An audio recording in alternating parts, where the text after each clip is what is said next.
छोटे छोटे किसानों का कोई दर्द नहीं दिखता आप लोगों को, केवल बड़े बड़े कॉन्ट्रैक्ट में इंटरेस्ट रहता है। कल को गरीब किसान सुसाइड कर ले तो क्या होगा? जिसकी जमीन चली गई, कोई कोर्ट नहीं आएगा तो उसको न्याय नहीं मिलेगा क्या? किसी की भी जमीन पे रोड बना देंगे आप लोग? कौन है रिस्पॉन्सिबल उस समय? गलती हो गई तो सुधारी भी जा सकती है उसको 6 महीने के अंदर, साल भर के अंदर। ये कितने साल लगते हैं इसको सुधारने के लिए? किसी की जमीन पे चल रहे हैं आप और वो आपको लगातार रिप्रेजेंटेशन दे रहे हैं। आपके कलेक्टर लिख रहे हैं कि प्रोसीडिंग लैप्स हो गई, उसके बाद भी आपने नया कोई स्टेप नहीं लिया। लेट हो गए, लेट नहीं, बहुत ज्यादा लेट हो गए। गरीब किसानों की जमीन लेके रोड बना दी है और पैसा नहीं दिया उनको।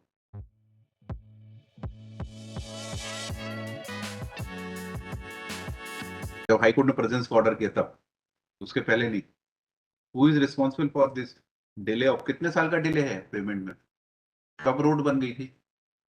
2015 रोड बन गई थी। लैंड कब ली इनकी? सर, लैंड सर वर्क जो स्टार्ट हुआ सर 2014 में स्टार्ट हुआ।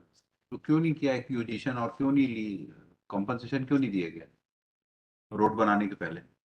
किसी के भी जमीन पे रोड बना देंगे आप लोग? कौन है रिस्पॉन्सिबल उस समय? उस समय के सर जो एग्जीक्यूटिव इंजीनियर, सब इंजीनियर और एसडीओ को सर इशू की है सुपास नोटिस से सर। और उसके बाद भी इतने सालों में आपके नॉलेज में आ गया कि इनको कॉम्पनसेशन नहीं मिला है, तो भी क्यों नहीं दिया गया? वो तो वो बात होगी जिन्होंने बिना लिए बिना एक्वायर किए कंस्ट्रक्शन कर दिया, उसके बाद इतने सालों में क्यों नहीं पेमेंट हुआ? ये तो लगातार आपको लिख रहे हैं। सर जो हायर ऑफिसर को तो सर जो है आपके यहाँ नोटिस जब इशू हुआ था तब नॉलेज ना, क्या एक्शन लिया उन्होंने इसके बाद?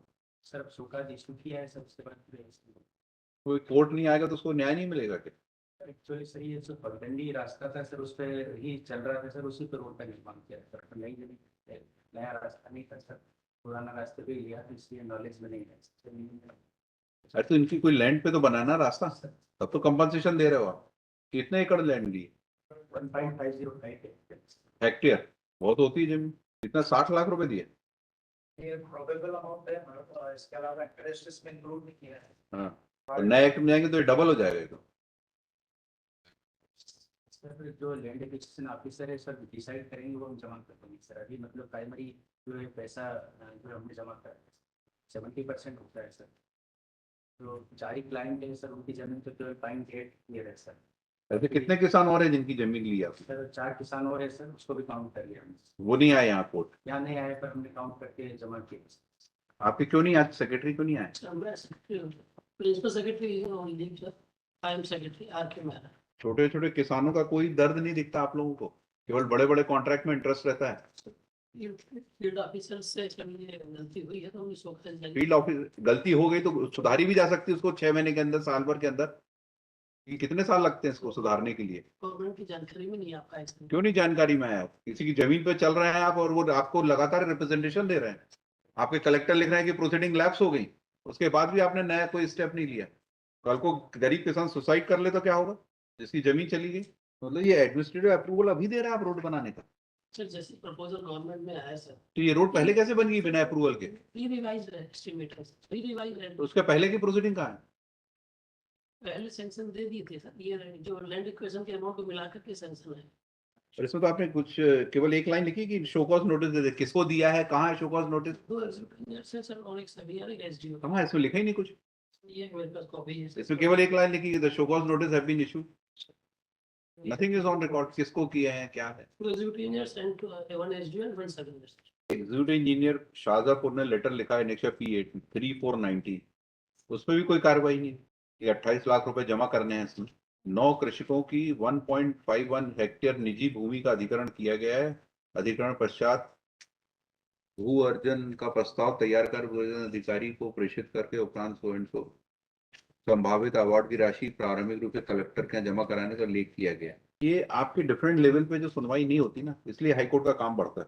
Why High Court is required to go into all these issues? ये तो आप लोग को देखने का काम है। आपके right from assistant engineer to chief engineer ENC सबका काम है देखना, और इसके अलावा और कोई काम ही नहीं है आपका। रोड बनाना, बिल्डिंग बनाना, एक्विजिशन करना। ऐसा नहीं कि आपको और कोई काम का बर्डन हो तो ये काम नहीं चाहिए, तो आप ही का काम। Why we are required to waste our time for all these? Presence का ऑर्डर करना, हमको भी कोई बुलाना अच्छा नहीं लगता है, लेकिन मजबूरी में बुलाना पड़ता है जब एक्सट्रीम लेवल पे जब नेग्लिजेंस होता है। लेट हो गए, लेट नहीं, बहुत ज्यादा लेट हो गए। गरीब किसानों की जमीन लेके रोड बना दी है और पैसा नहीं दिया उनको। तो डीपीआर में इंक्लूड होके आते हैं sir, we are sanctioning the estimates for LA. अरे यही एक एक्सेप्शनल केस है कि और भी ऐसे केसेस है? We are not satisfied with this compliance report. Simply कह देना कि हमने अभी आके ज्वाइन किया है और कोई एप्लीकेशन नहीं एग्जाम्पशन की नहीं है, कोई नहीं। यहाँ तो यही बस दिखाई आपने कंप्लायंस रिपोर्ट दिखाइए, कहाँ से एप्लीकेशन, क्या रीजन लिखा? नहीं, कोई नहीं आने का कोई कारण नहीं लिखा, क्योंकि कंप्लायंस रिपोर्ट दे दी है, इस कारण से अभी तक तो इनके पैसा आया नहीं इनके अकाउंट में। कलेक्टर को सबमिट कर दिया। अब कलेक्टर क्या चक्कर लगाएंगे? कलेक्टर कहेगा अवार्ड कहाँ है, हम पैसा क्यों दें इनको? आज की डेट में भी पैसा नहीं मिला इनको, आपके यहाँ से फ्री होंगे तो कलेक्टर क्या चक्कर लगेगा? हम लोग परसों कर लेंगे सर। पिटिशनर्स को भी बुलाइए उस दिन, देखिए कैसे गरीब किसान है, आज तक पैसा नहीं मिला उनको, अब जमा कर दिया आपने, हो गया, आपकी रिस्पॉन्सिबिलिटी पूरी हो गई।